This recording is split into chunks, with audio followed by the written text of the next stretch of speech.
poster-making competition is none other than from Barangay Sabang, Mendoza, Rian, Dorty.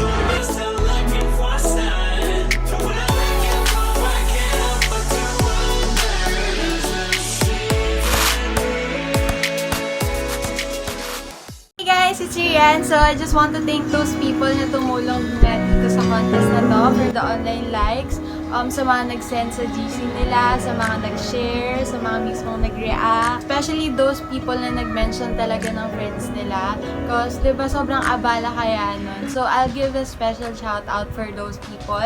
And ayun guys, gusto ko lang linawin na hindi ako famous. The reason why I can't accept some of the friend requests on Facebook is that puno na din kasi yung friend request ko and yung friends ko.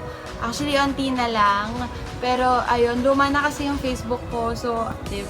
So, ayun guys. Aina Hilario, Lyra Alfonso, Aaron Batak, Gerald Forbes, Maricara Pedrito, Shandy Guzman, Jem Soterio, Kitty Psycho, Lilian Topacio, Ken Jaka, my classmates, Steph, Irish, Pat, Maria Fatima, Julia Andrea Malinay, Eliza Bautista, Aubrey Biason, Christine Ruiz, Tap Samson, Janela Herrera, Leonard Inocencio, Chandela Rosa, Pao Burinaga, and Claire Chavez. Hi guys! Gusto ko lang talaga magpasalamat sa inyong lahat. So this video is a time-lapse video of the artwork, kung paano ko siya ginawa. And makikita nyo sobrang dami ko talagang revisions along the way. Because, sinabi din kasi before na hindi daw pwede yung logo. And nakapag-drawing na ako that time. So I decided to remove it. And yung mask, later ko lang din naisip, kaya binala ko din talaga yung part ng face nung. Yeah, this is original artwork and my friend Jamir Sabarte actually helped me with the concept. And actually here are some of the schematics that I did. Ayun guys.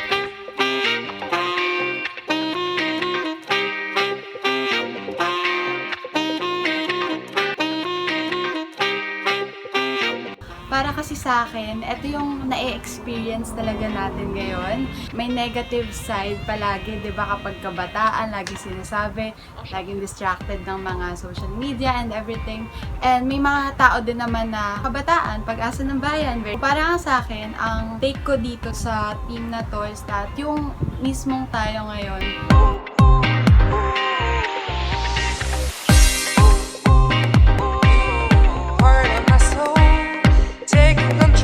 distracted ka ng mga bagay na ginagawa mo sa paligid mo. Like, nagsi-social media ka, nag-online shopping ka, naglalaro ka, nakikipag-video call ka sa friends mo. Kung ano nung ginagawa natin sa buhay natin. Pero, at the end of the day, alam naman natin na may pangarap pa din tayo sa buhay, diba? Parang, alam mo pa din deep down, and for me, it's always fine na magpahinga, na mag-procrastinate at some point, because we actually need those things to survive. And ayun, hindi naman din pwedeng palaging go lang ng go, diba? Ayun, pinakita ko lang dito na gumraduate siya, and in the future, ayan yung tatlong picture niya, which is yung ito, then ito. Tapos, yun yung graduation picture niya in the future. So, ayan, I also added a minimalist cake because it's very trendy.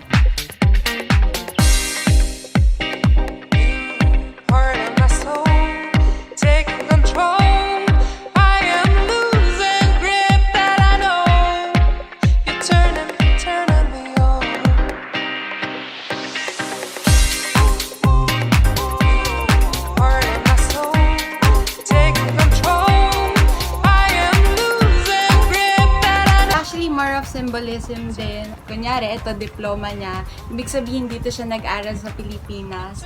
And, ayan, currently, nasa Philippines pa din siya. And in the future, suot niya pa din yung baller na yon. Kasi, ito yung nagpapakita na Pilipino pa din ako. Nandito ako sa Pilipinas, dito ako gumraduate, dito ako nag-aral, and dito din ako magtatrabaho in the future.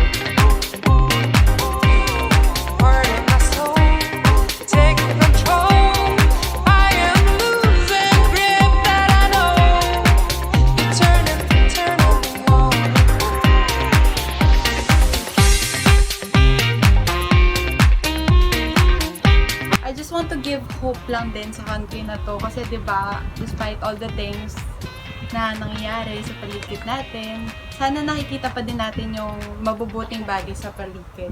So, nilagay ko din dito yung mic, yung paintbrush, and yung pencil because it's part of the contest, 'di ba? So, yun naman din talaga yung passion natin sa buhay natin eh. So, even though at some point, ginagawa natin tong mga bagay na to, dapat hindi pa din natin nakakalimutan yung mga bagay na makakatulong sa pangarap natin.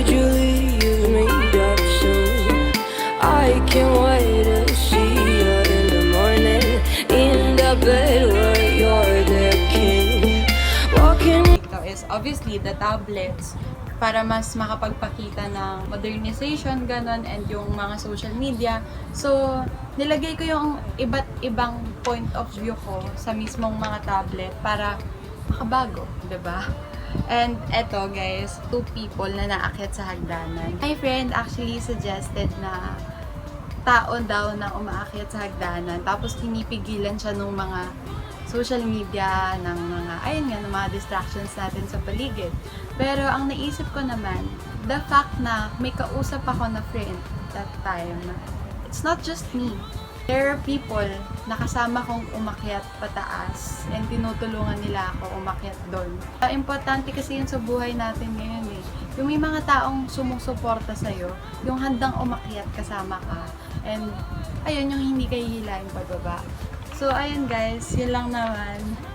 And for me, it's very symbolic lang din. So ayun, I hope you like my artwork. Thank you so much guys for supporting me. And at the end of the video, I actually have surprise for 5 people nga na madami talagang minention na friends dun sa mismong contest. I swear guys, sobrang thank you talaga. And ayun lang, so let's go to the time lapse. Under the lights I can see your face. Above the stars I can see your face. This is what happened guys. You see, I ended up erasing the whole thing and flat na siya. Sorry, ang dumi ng kuko ko kasi nadudumihan talaga, di talaga maiwasan. And may texture kasi to onte. And this one, naging flat na siya. So, mahirap na talagang patungan ng kulay. Super duper risky. Pero, hindi ko makayang tignan na ganun yung itsura niya. Kaya, ayun, binara ko talaga. So, every time nagkakamali ako, ibang part mo na yung uunahin ko para hindi ako masyado ma-stress. Yung part na medyo sure ako na magagawa ko. Para kahit papano, I'll feel like may achievement ako na maayos. Saka ako ulit babalik dito. Yan, ito yung talagang tinutukan ko sa sa online, sa page natin. Kasi nakikita ko, kahit hindi niya kabarangay, talagang nagbibigay ng comment kung paano naka-relate dito sa poster na to. Yes, kasi kung titignan din naman natin, simula pa lang sa technicality, sa texture, ng photo talaga namang parang iba yung materials na ginamit niya. I can't wait to see you in the morning in the bed. Guys, that's all for this video. I'm so sorry if I have to move the materials and rendering, pero I'll still upload it this week. So like, comment, and subscribe. Let me know your thoughts, guys.